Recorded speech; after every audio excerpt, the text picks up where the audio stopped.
Hey family, so today I'm doing a little something special with y'all. The strawberries behind me in this green stalk planter, they have produced a lot of good berries for me. I've enjoyed many good strawberries off of them, but it's coming to that part of the year when it gets real hot in the summertime. They've already given all the berries they're going to give for the spring, and now the plants are getting a little stressed and they're realizing that they need to procreate, because that's what a plant's job is, to reproduce and to make more of itself. So what it's realizing that it wants to do now is to send off runners. So strawberries send off runners, long tendrils that I'll show you, and that's how they latch into the dirt and it sprouts a whole new plant. It sprouts a whole new strawberry plant. So we're gonna start using those to make more plants, and it's a special little trick that I do. It's a special way that I do to create a whole nother strawberry plant, and then I have more strawberry plants, so then I can keep them going and I can continue them hopefully into the fall, and then I can plant a new strawberry bed and then overwinter them, because in the south here we have to kind of overwinter the strawberries, and then they flush out in the spring and then they start throwing off berries off of the new plants again. So let's get started. Let me show you. So here's what I was talking about, the runners. So you'll start to see these long tendrils are coming off the plants that weren't there before. They start happening in the summer, in the heat of the year, when the plants are starting to slow down their berry production. You're gonna see all these long, spindly little tendrils coming off each of these plants. Well, each of these is gonna make a new strawberry plant. So this part right below the leaf, this little nodule here, is the part that wants to kind of sit in the dirt. It wants to touch the dirt like that, and it's going to send out roots down below that little nodule. The roots are going to latch into the dirt and it's going to grow a whole new strawberry plant. But what I'm going to do is force it to grow that new strawberry plant in the little baggie that I'm going to put it in, full of dirt. I'm going to put it in a baggie and it's going to sprout a new strawberry plant. And once it gets its roots established in this little baggie of dirt, I'm going to actually disconnect it from the plant. I'm going to snip it off and I'm going to have a whole new plant for myself. Okay, I've already got my rubber bands to tie off my baggies. I brought in my back pocket, I brought a handful of little sandwich baggies, just regular sandwich baggies I got from Walmart. So now, I'm just gonna get me some soil. So I just put a few handfuls of soil in each baggie.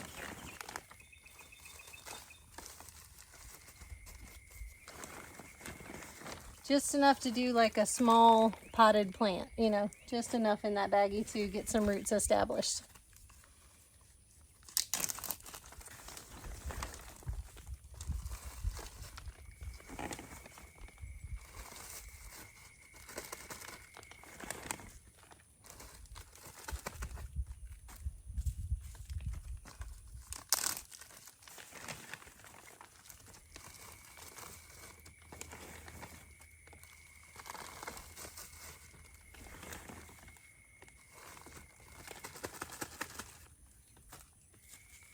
And I'm just going to do about maybe 4 plants today, 4 runners today to, you know, get started, just a few.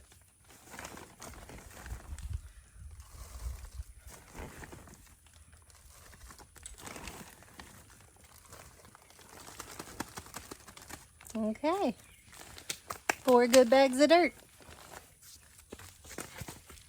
So one thing you want to do is get the soil a little bit wet. These baggies don't have any holes in it, so obviously you don't want to drench it too much and like saturate it to where they're drowning, but you want to get that soil a little bit damp.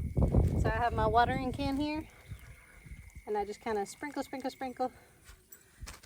and get that soil a little bit moist, a little bit wet. That usually helps it to come along a little better.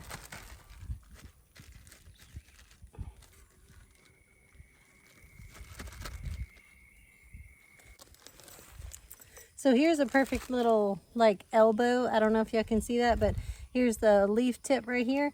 But here's a little curved nodule right there. If you stick that nodule in the dirt, it will root just fine. And this leaf will stick up like that and start growing into a plant, but this will make roots. So I'm gonna take my wet soil and I'm gonna stick this little elbow down into the soil. Just stick it down in the baggie like that. Make sure it's touching plenty of wet dirt. You can even bury it a little bit, kind of bury it in the dirt. And I have rubber bands to close it up and hold it, but you guys don't have to use rubber bands. I mean, you could just zip the Ziploc bag up and it would hold just fine. And you can find, you know, bread ties or any other way you want to do it, but I'm just doing it with rubber bands this time for convenience.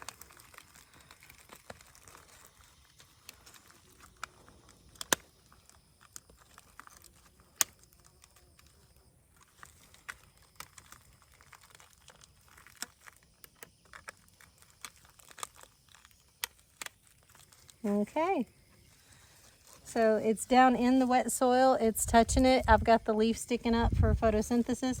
I'm literally just gonna stick it right here and just kind of prop it so it'll hold. So it's touching the dirt, and hopefully it's going to make me another little strawberry plant right there. I'm gonna do kind of the same with this one, except I am gonna put the tip of this one in the dirt. I'm gonna set it right here where there's no plant in this cell. That's a perfect sitting spot. I'm gonna put the tip of it right here and just kind of bury it a little bit with a little bit of foliage sticking up, like I said, for photosynthesis. A little bit of foliage sticking up, but I put the tip of it, let me show you a little closer. I put the tip of it down in the dirt, the elbow part where it's gonna make roots, and I left a little bit of leaf sticking up right there. But most of it is down in the dirt, and it's sitting there, so it's not gonna move, and it's hopefully gonna make roots. This one is a really good one. When you start seeing that much sproutage happening, that much foliage happening, this little elbow right here, the minute it touches the dirt, it's going to start to sprout roots. So this elbow is going in this baggie of wet soil.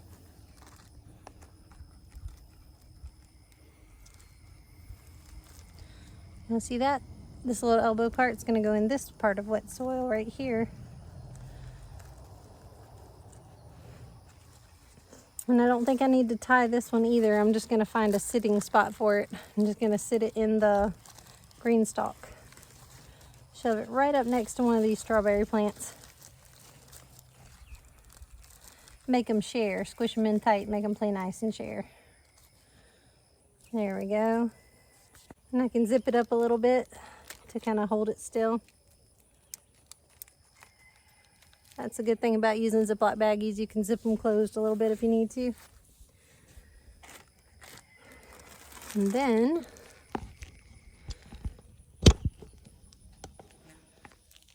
for my last trick, I think I'm going to use this one.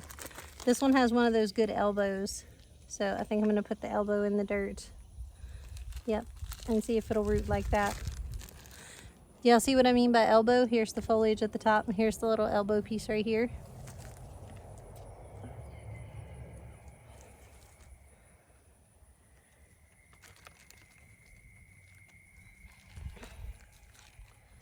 Stick it down in the dirt.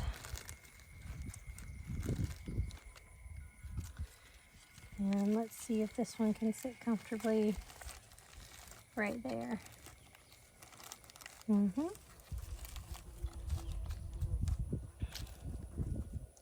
Again, I'm not going to use a rubber band on this one. I'm just going to zip it along and zip it up. There we go. It's got a little hole for airflow. Yep, it'll make me some roots. Good deal. The next family matter I have to take care of involves being in my favorite place, the greenhouse. This is currently my favorite place on the entire homestead right now. I'm just so giddy over this greenhouse. But the matter I have to take care of is I've got to put labels in all these plants. Some of them have like one label in the front to show me what the whole tray is, but each individual plant has to be labeled in order for us to go to the farmer's market today. It's today being Monday, the day that I'm filming this. So we're going out to our local farmer's market in Thomasville to sell some plants, and each individual plant has to be labeled according to what it is, obviously, in order to be sold. We don't sell plants without letting the customer know what it is, and I have to know what it is, and we have to maintain that consistency. So everything has to have a label. So that's part of my duties today. It's part of my job. So let's get it done.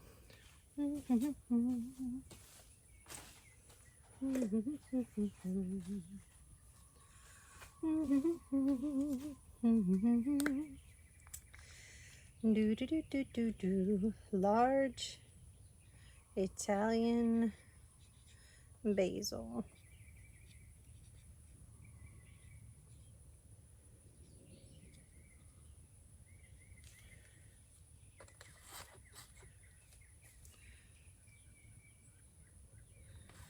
Okay.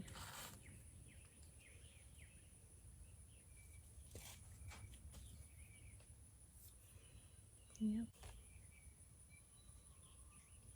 Cocoa, gold, marigold.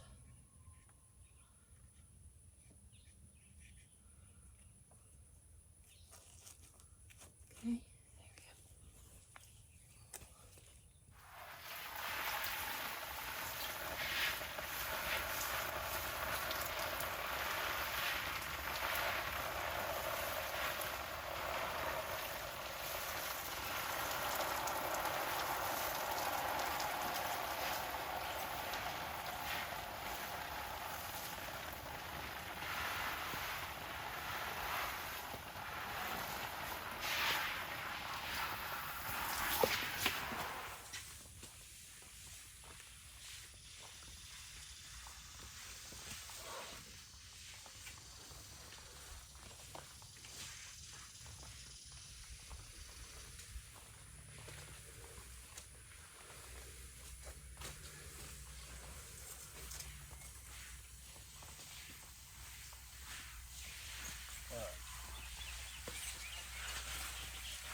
Trying to freeze dry more basil.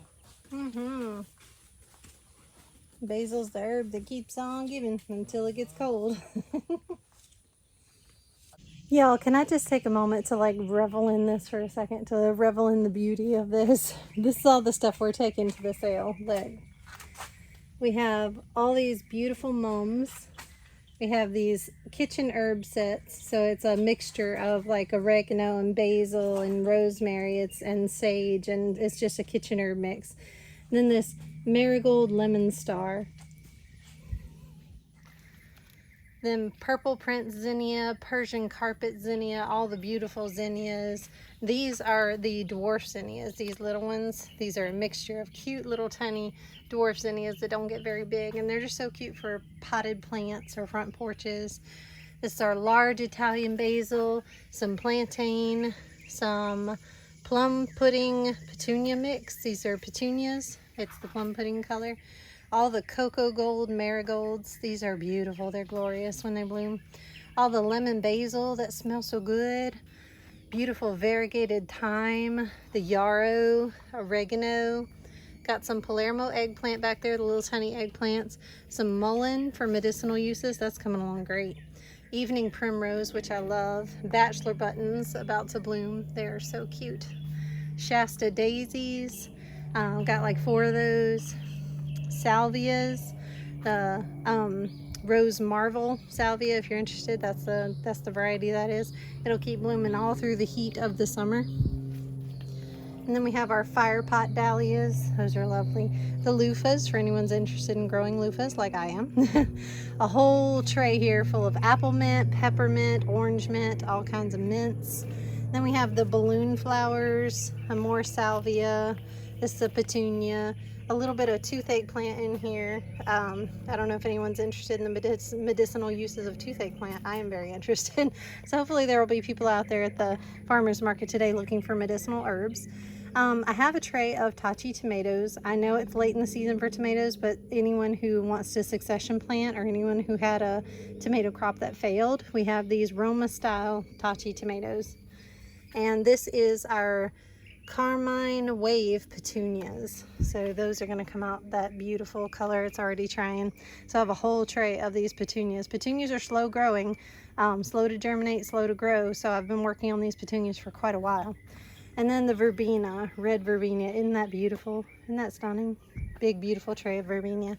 So that is the 2 tables worth of plants that I'll be taking to the farmer's market today.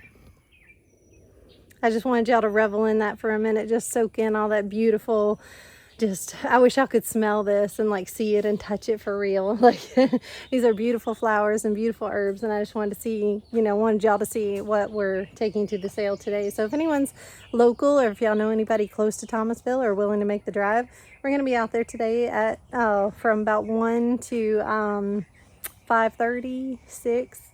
Gonna be out there for just a few hours selling these, but this is what we have today and more coming.